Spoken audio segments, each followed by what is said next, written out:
В Якутии введен в эксплуатацию энергокомплекс с использованием возобновляемых источников энергии.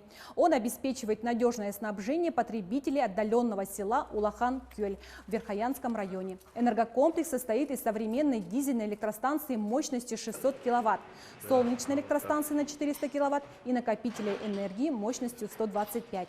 Все оборудование объединено автоматизированной системой управления. На данный момент первый такой, скажем, уникальный объект, который был построен в рамках энергосервисного контракта. Установленная мощность порядка составляет 1 мегаватта, 1000 киловатт. Уникальность в том, что она действительно в такой труднодоступной местности построена. На данный момент запуск состоялся, он работает в таком, скажем, тестовом режиме на данный момент. Идет обкатка, идет опробование и проверка всех систем. Подобные энергообъекты в скором времени появятся и в других населенных пунктах Якутии. Это позволит значительно сократить объемы завоза топлива, а также снизить воздействие на окружающую среду.